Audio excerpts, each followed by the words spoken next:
Guys, heavenly body to possess के episode 65 में आप सभी का वेलकम। और आप लोग मेरी वीडियो को देखने के लिए आए, जिसके लिए आपका थैंक यू। और जिन्होंने भी मेरे चैनल को सब्सक्राइब एंड वीडियो को लाइक किया था, आपका भी दिल से बहुत बहुत शुक्रिया। अब देखते हैं आगे। एपिसोड की शुरुआत में हमको दिखाया जाता है जिया गोजियान, मार्शल गोंगसेन, उन्होंने जो बात करी थी रेड मून स्टार पर जाने की, उस चीज का सफर उन लोग का स्टार्ट हो गया होता है दोस्तों। और हमें दिखाया जाता है कि उनके जो जहाज होते हैं वो स्पेस में आगे की तरफ खूब जोर से बढ़ रहे होते हैं। और तभी वहाँ पे कोई बोलता है, रेड स्टार मून को लक्ष्य करते हुए गैलेक्टिक फ्लीट सबकी आंखों के सामने से निकल गया। और दोस्तों वहाँ पे जो उनकी गैलेक्टिक फ्लीट होती है वो बहुत ज्यादा होते हैं, मतलब कम से कम 8-10 जहाज होते हैं उनके। और तभी उस जहाज में कोई इंसान अपने हाथ में कॉफी पकड़े हुए बोलता है, सभी पहलुओं में डेक्सिया मिलिट्री की तैयारी बहुत जल्दबाजी में है, यहाँ तक कि बहुत लापरवाही से काम हो रहा है। और हमें पता चलता है ये मार्शल गोंगसेन होते हैं। उनकी ये बात सुनकर जिया गोजियान उनसे कहता है, एक बार जेल से सामना होने के बाद आप नहीं चाहेंगे कि मैं एक स्टाफ ऑफिसर के रूप में आगे बढ़ूं, क्या आप ऐसा चाहेंगे? जिया गोजियान की ये बात सुनकर मार्शल गोंगसेन उनसे कहते हैं, क्या स्टाफ ऑफिसर जिया गोजियान को पता था कि मेरा टारगेट जेल्स थे? जब गोंगसेन ने ऐसा कहा ही होता है तो जिया गोजियान हंसते हुए उससे कहता है, अगर आप केवल रेड मून पर हमला करना चाहते थे तो आपने पूरी तरह से इंटरगैलेक्टिक बैटल फोर्स का यूज किया होगा। उनके पीछे ताइकिंग की पावर वाला एक डार्क डीमन है, अगर हमला हो जाए तो आपको क्या करना चाहिए? जिया गोजियान की ये बात सुनने के बाद में मार्शल गोंगसेन एकदम से गुस्सा जाते हैं और तभी वहाँ पे कहते हैं, बूम, उसकी माँ का भोजन, वो आए तो मेरे सामने। उसकी ये बात सुनने के बाद में जिया गोजियान एकदम शॉक्ड हो जाता है कि एकदम से ये क्या बोल गया। और तभी लिंग मोक्जी जो चाय पी रही होती है उसके मुंह से एकदम से फुक से बाहर निकल जाती है दोस्तों। और इसी तरह से उन लोग का सफर बहुत तेजी से आगे की ओर बढ़ रहा होता है। और तभी मार्शल गोंगसेन कहते हैं, आखिरकार लड़ाई में जेल्स और डार्क डीमन दोनों को भारी नुकसान हुआ, अब जवाबी हमला करने का सबसे अच्छा समय है। फिर वो उस बैटल के लिए अपनी स्ट्रेटेजी बताना स्टार्ट कर देते हैं कि किस तरह से हम उस बैटल पे कंट्रोल कर सकते हैं। वो कहते हैं, ये लड़ाई ऐसा नहीं कहती कि लड़ाई दुनिया को बाहर कर देगी, कम से कम ये कॉन्गलिंग स्टार और यहाँ तक कि इंसानों के लिए स्टार मैप को फिर से तैयार कर सकती है। फिर वो कहते हुए वहाँ पलटते हैं और जिया गोजियान से कहते हैं, मैं एक बार भी डार्क डीमन को नष्ट करने में सक्षम होने की उम्मीद नहीं करता, मैं बस टाइकोंग की पावर के बारे में और स्टडी करने की उम्मीद करता हूँ। फ्यूचर के लिए प्रॉब्लम का समाधान खोजने के लिए यही एकमात्र तरीका है। और ये कहने के साथ में ही मार्शल गोंगसेन वहाँ पे जहाज की एक जो विंडो होती है जहाँ पे सारे सिस्टम चल रहे होते हैं, वहाँ पे जाके कहीं पे हाथ लगाते हुए कहते हैं, गॉड्स के वंशज टाइकोंग कल्टीवेशन कर सकते हैं, लेकिन ह्यूमन के रास्ते के बारे में क्या? हम में से कितने लोग इमॉर्टल के रास्ते पर सफलता पूर्वक चल सकते हैं? हर बार जब हम प्रॉब्लम का सामना करते हैं तो हम मदद के लिए गॉड फादर से चिल्ला नहीं सकते।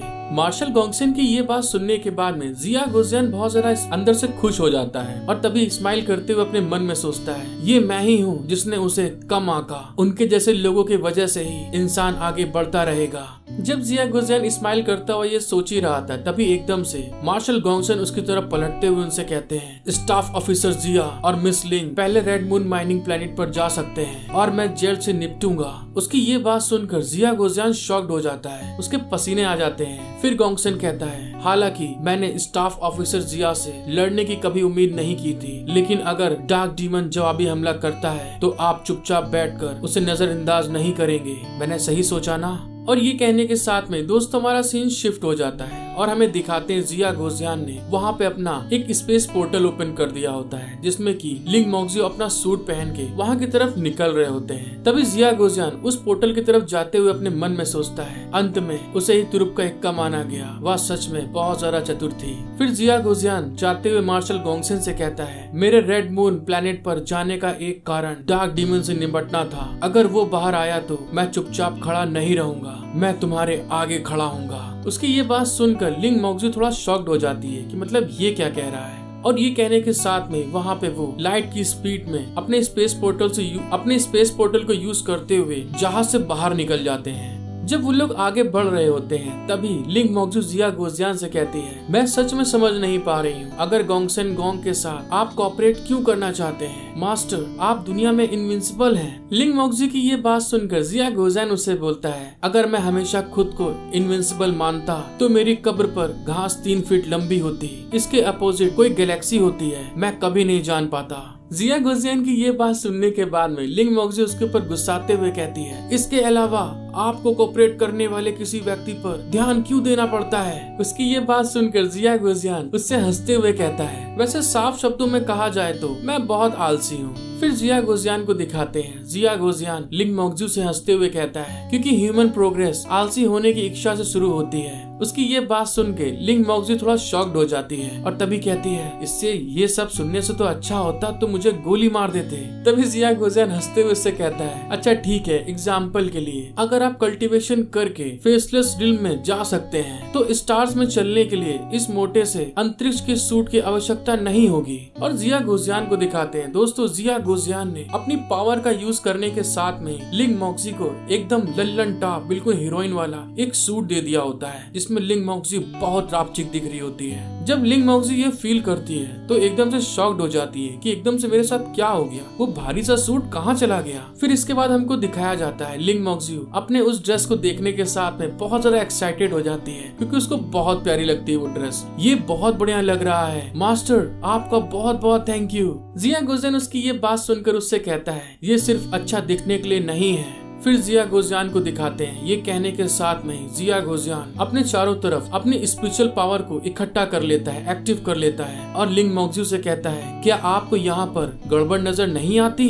उसकी ये बात सुनकर लिंग मोक्जू को समझ में कुछ नहीं आ रहा होता है, नीलबट्टा सन्नाटा दोस्तों। फिर जिया गोजियान के बताने के बाद में लिंग मोक्जू को दिखाते हैं। वो वहाँ पे मेडिटेशन करने लग, वहाँ की चीजों के बारे में पता लगाने लगती है और लिंग मोक्जू पता लगाती है कि सामने एक शिप होती है और तभी जिया गोजियान से बोलती है, ह्यूमन वॉरशिप के समान एक दूसरी शिप तेजी से यहाँ आ रही है, कहीं ऐसा तो नहीं ये शिप। और इस चीज को सोचने के बाद में लिंग मोक्जी बहुत ज्यादा घबरा जाती है और घबरा के चिल्ला के कहती है, कहीं ऐसा तो नहीं है ये इंटरस्टेलर पायरेट्स हैं, हमने उन लोग को ढूंढ लिया। जब लिंग मोक्जी ये बात बोल रही होती तभी दिखाते हैं हमको जिया गोजियान अपनी उंगलियां चिटका के लड़ाई के लिए एकदम तैयार होके हंसते हुए लिंग मोक्जी से कहता है, खैर इतने लंबे समय के बाद मुझे नहीं पता कि यहाँ इंटरस्टेलर पायरेट अपने पिछले सालों की तुलना में कितने बड़े हो गए हैं। जिया गोजियान की ये बात सुनकर लिंग मोक्जी थोड़ी अपनी सांस में सांस ला के कहती है, ये सब मेरी गलती है कि मेरी कल्टीवेशन का बेस मेरे मास्टर को इस मुसीबत में फंसाने के लिए बहुत कम है। और ये कहने के साथ में ही लिंग मोक्जी अपने मन में सोचती है, मास्टर के कल्टीवेशन का बेस इसे कभी भी खोजा नहीं जा सकेगा। यह केवल इसलिए पॉसिबल है क्योंकि मैंने इसे उजागर किया, जिस कारण से इंटरस्टेलर पायरेट ने हम लोग को ढूंढ लिया। और तभी हमें दिखाते हैं वो जो शिप आई होती है दोस्तों इंटरस्टेलर पायरेट्स की, उस शिप में से एक रे बीम निकलती है, जिससे कि जिया गोजियान और लिंग मोक्जी दोनों वहाँ पे खिंचते हुए चले जा रहे होते हैं। वहाँ जाते हुए लिंग मोक्जी बोलती है, ये यहाँ है, ये इतनी तेजी से हम जा रहे हैं उनकी तरफ। जब वो लोग उस तरफ जा रहे होते हैं तभी दिखाते हैं वो जो पायरेट्स का जो जहाज होता है उसमें से अलग तरह की लैंग्वेज यूज हो रही होती है, वो ऐसे यूज हो रही होती है, जिसको लिंग मोक्जी बिल्कुल भी समझ नहीं पा रही होती है। जब लिंग मोक्जी का दिमाग एकदम फेडअप हो जाता है क्योंकि उसको भाषा नहीं समझ में आ रही होती है, तभी वो जिया गोजियान से कहती है, ये क्या कह रहे हैं मास्टर, ये लोग क्या कह रहे हैं। लिंग मोक्जी की तरफ देख के हंसते हुए कहता है, यूनिवर्स इतना बड़ा है कि नेचुरली यहाँ पे प्रत्येक स्पीशीज की अपनी खुद की भाषा है, लेकिन सब कुछ एक समान है। उसकी बात सुनकर लिंग मोक्जी समझ नहीं पा रही होती है और तभी हमें दिखाते हैं जिया गोजियान अपनी फिंगर पे कुछ अपनी स्पिरिचुअल पावर को यूज करते हुए लिंग मोक्जी पे माथे पे लगा रहा होता है और उससे कहता है, ये आपको उनकी भाषा को समझने में मदद करने वाली फिजिक मैजिक है। और उसकी ये बात सुन के लिंग मोक्जी बहुत ज्यादा खुश हो जाती है और तभी कहती है, मास्टर आपका थैंक यू। और फिर हमें पता चलता है लिंग मोक्जी को भी उनकी भाषा समझ में आने लगती है और तभी उस जहाज से आवाज आती है, यहाँ पर दो लोग हैं, एक मेल है एक फीमेल है, जो यहाँ यूनिवर्स में घूम रहे हैं। यह सच में बहुत रोमांटिक है, लेकिन दुर्भाग्य से यूनिवर्स कोई पार्क नहीं है। मुझे लगता है कि उनका दिमाग पूरी तरह से सटक चुका है। जब वे हमें देखते हैं तो भागते भी नहीं हैं और अपना अनुग्रह दिखाते हैं। हमको जिया गोजियान को दिखाया जाता है। जिया गोजियान उनकी इस तरह की बात को सुनने के बाद में वहाँ पे खड़े होकर स्माइल करते हुए कहता है, हमारे पास खाने के लिए कुछ नहीं है, तो हमें रोकने के लिए फाइटर एनर्जी को बर्बाद करना बंद करो। और दूसरी साइड हमको दिखाया जाता है उन एलियन की ये बात सुनकर लिंग मोक्जी तो एकदम शॉक्ड हो जाती है, वो ब्लश करने लगती है और ब्लश करते अपने मन में सोचती है, प्यार दिखा रहे हैं क्या, हम एक कपल की तरह दिखते हैं जो इस यूनिवर्स में प्यार करने के लिए निकले हैं। जिया गोजियान की ये बात सुनने के बाद में इंटरस्टेलर पायरेट होते हैं, वो जिया गोजियान से कहते हैं, क्या तुम क्या कह रहे हो, तुम्हारे पास खाने को कुछ नहीं है, क्या आपके पास बेस्ट रिसोर्स है। फिर दूसरा कहता है, औरतों की स्किन और मीट को ह्यूमन मार्केट में ले जाकर काफी अच्छी कीमत पर खरीदा जा सकता है। उसकी ये बात सुनने के बाद में लिंग मोंगजी बहुत ज्यादा भड़क जाती है और हमें दिखाते हैं लिंग मोंगजी अपनी स्पिरिचुअल पावर को बाहर निकालने लगती है गुस्से के मारे और अपने मन में कहती है, तुम्हारी हिम्मत कैसे हुई मुझ पर हमला करने की, तुम नहीं जानते कि तुम क्या कर रहे हो। जब लिंग मोंगजी वहाँ पे गुस्साई रही होती है तभी दिखाते हैं उस जहाज में से फिर कोई बोलता है, आदमी दिखने में अच्छा है, सिर्फ ब्रदर के लिए एक खुशी का आनंद लेने के लिए वो बहुत बढ़िया है। और दोस्तों आप समझ सकते हैं किस तरह की खुशी की बात चल रही है यहाँ पे। जब जिया गोजियान ये सुनता है तो दिखाते हमको वो भी गुस्सा जाता है और वो गुस्से में बोलता है, क्या तुम क्या कह रहे हो। फिर जहाज में से आवाज आती है, अरे क्या दोस्तों, उस आदमी को मुझे दे दो और उस औरत को तुम लोग ले लो। इस तरह की आवाज सुनने के बाद में लिंग मोंगजी एकदम शॉक्ड हो जाती है और तभी शॉक्ड होते हुए कहती है, क्या मैंने सही सुना मास्टर, क्या वे आपकी इज्जत को लूटने जा रहे हैं। हेलो गाइस, आई होप कि आपको एपिसोड देखने में मजा आया होगा। अगर आपको वीडियो पसंद आई है तो प्लीज गाइस मेरा सपोर्ट करें, जल्दी से मेरा 5K कंप्लीट करवा दीजिए। और इसी के साथ मिलते हैं हम लोग नेक्स्ट एपिसोड में। Thank you for watching my video, love you all.